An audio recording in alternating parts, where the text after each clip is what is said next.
Salam sejahtera dan salam sukacita bagi kita semua. Saudara-saudara jemaat yang dikasihi Tuhan, saat ini kita akan mendengarkan kebenaran firman Tuhan. Tapi sebelum kita mendengarkan firman Tuhan, mari kita bersatu di dalam doa.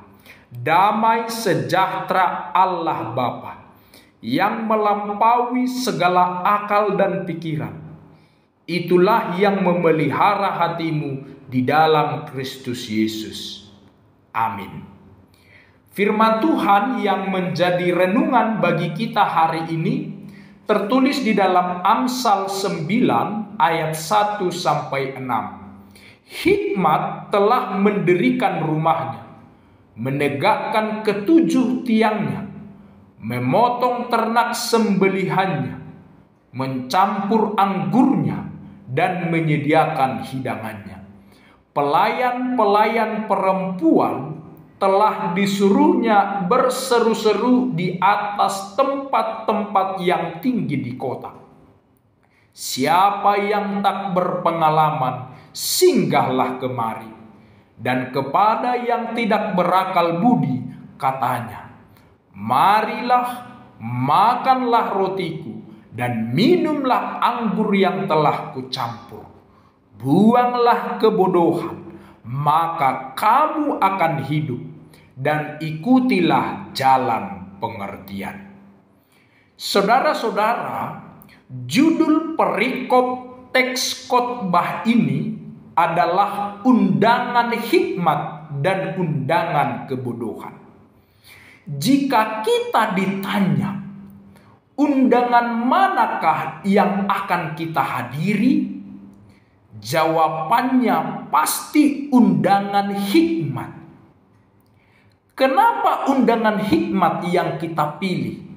Karena semua kita ingin berhikmat. Karena kita tahu hikmat itu adalah pengetahuan dan kebijaksanaan yang membantu kita untuk memilih jalan mana dan pilihan mana yang benar dan yang terbaik selama kita hidup di dunia ini. Karena di dunia ini ada banyak pilihan-pilihan yang tersedia. Dan setiap pilihan itu tentunya memiliki konsekuensi masing-masing. Jika kita memilih yang terbaik, maka sukacita akan terjadi pada hidup kita. Jika kita salah pilih, maka kehancuran akan segera terjadi dalam hidup kita. Sebuah kalimat klasik mengatakan, salah menggunting kuku, menyesal selama seminggu. Salah potong rambut, menyesal selama sebulan. Salah pilih pasangan, menyesal seumur hidup. Dan salah pilih juru selamat, menyesal sampai akhirat. Itulah sebabnya penting bagi kita untuk berhikmat dan punya kebijaksanaan, supaya kita tidak salah pilih, salah jalan, tapi kita selalu pilih yang terbaik dan yang benar. Lalu pertanyaannya, bagaimana kita memperoleh hikmat itu? Saudara-saudaraku, dalam teks khotbah ini, hikmat digambarkan seperti jamuan makan. Hikmat itu mendirikan rumah, mendirikan tiang-tiangnya sebagai tempat perjamuan. Kemudian dia memotong ternak dan menyediakan hidangan. Dan yang terakhir, menyuruh para pelayan-pelayan perempuan untuk berseru-seru untuk memberikan undangan perjamuan kepada semua orang yang berada di kota itu saat itu. Tentu gambaran ini dipakai penulis Amsal dari tradisi perjamuan makan yang ada di sekitarnya pada saat itu. Biasanya seseorang yang bermurah hati akan mengadakan perjamuan. Dia menyediakan segalanya, mulai dari tempatnya, hidangannya, undangannya kepada semua orang. Undangannya bukan hanya pada orang-orang tertentu saja, tetapi siapa saja. Dalam teks ini disebutkan perempuan-perempuan berseru-seru di tempat yang tinggi di tengah-tengah kota itu. Artinya siapa yang mendengar seruan itu, dia adalah orang yang diundang dan berhak untuk datang ke perjamuan itu. Sebab perjamuan itu adalah perjamuan yang besar. Siapapun yang datang akan makan di dalam perjamuan itu. Saudara-saudara, demikian juga dengan kita saat ini. Kita diundang dalam perjamuan Tuhan. Setiap kita diundang hadir ke perjamuan Tuhan. Sebab di sana telah tersedia hikmat dan kebijaksanaan bagi hidup kita. Hikmat itu adalah pengertian dan kebijaksanaan yang bersumber daripada Tuhan. Kita tahu ada banyak pengetahuan, ada banyak pengertian di dunia ini yang datang dari dunia ini. Tetapi percayalah, hikmat yang benar berasal dari Tuhan. Dan hikmat dunia sangat berbeda dengan hikmat surgawi. Firman Tuhan di dalam 1 Korintus 1 ayat 27 mengatakan, tetapi apa yang bodoh bagi dunia, dipilih Allah untuk memalukan orang-orang yang berhikmat. Dan apa yang lemah bagi dunia, dipilih Allah untuk memalukan apa yang kuat.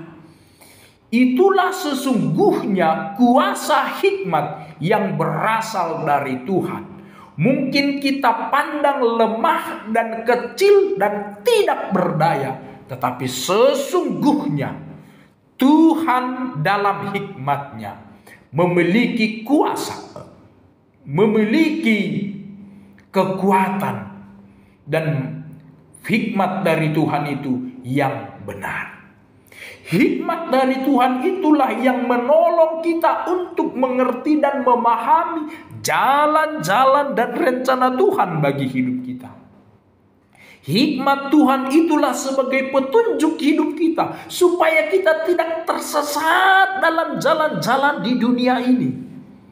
Karena itu kita harus datang kepada Tuhan. Kita harus mencintai firman-Nya. Di sanalah sumber hikmat yang bisa kita peroleh. Mari setiap saat renungkan firman itu, agar engkau memperoleh pengetahuan yang benar di dalamnya. Yosua 1 ayat 8 berkata, janganlah engkau lupa memperkatakan kitab Taurat ini, tetapi renungkanlah itu siang dan malam, supaya engkau bertindak hati-hati sesuai dengan segala yang tertulis di dalamnya. Sebab dengan demikian perjalananmu akan berhasil dan engkau akan beruntung. Orang yang merenungkan firman akan memiliki hikmat. Dan orang yang berhikmat akan bertindak hati-hati sesuai dengan firman Tuhan. Dia tidak mau tergoda dengan pilihan-pilihan dunia ini. Sebab dia tahu mana yang benar, mana yang salah. Dan dia tahu memilih yang terbaik yang sesuai dengan rencana Tuhan. Maka dalam perjalanannya dia akan berhasil, dia akan selamat. Sebab apa? Sebab dia memiliki hikmat dari Tuhan. Saudara-saudara, hikmat itu ada di dalam Tuhan. Datanglah kepada Tuhan, sebab dia akan menuntunmu pada keselamatan. Ada sebuah cerita seperti ini. Cerita ini berkisah tentang Mahatma Gandhi semasa mengikuti perkuliahan di sebuah universitas di London, Inggris. Di universitas tempat dia menimba ilmu, ada seorang profesor yang kurang suka melihat dia dan selalu berusaha menjatuhkan dia. Mungkin karena saat itu Mahatma Gandhi dikenal orang yang bijaksana.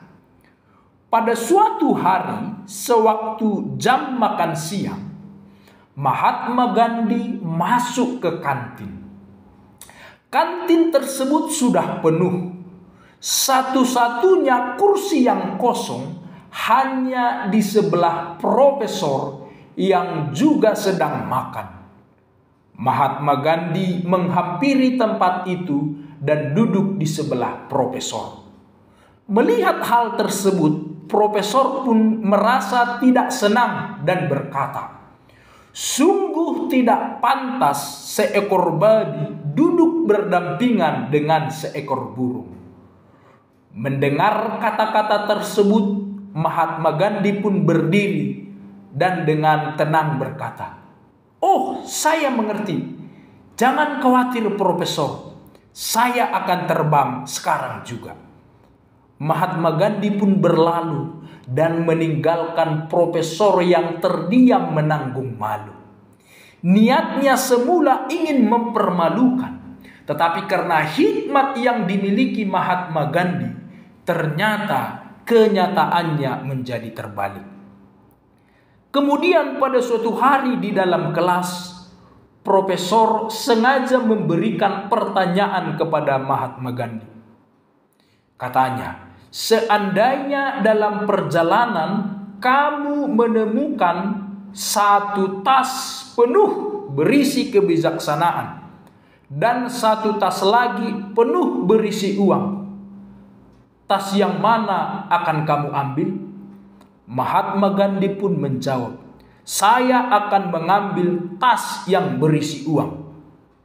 Mendengar itu, sang profesor dengan sinis mengatakan, "Jika itu aku akan mengambil tas yang berisi kebijaksanaan." Dengan santai Mahatma Gandhi berkata, "Aku akan mengambil tas yang berisi uang, sebab itulah yang tidak aku punya." Profesor mengambil tas yang berisi kebijaksanaan karena itulah yang tidak dimiliki oleh sang profesor, kata Mahatma Gandhi. Dan profesor pun kembali menanggung malu oleh karena hikmat yang dimiliki Mahatma Gandhi. Saudara-saudaraku, mari miliki hikmat dari Tuhan. Buanglah kebodohanmu, maka kamu akan hidup.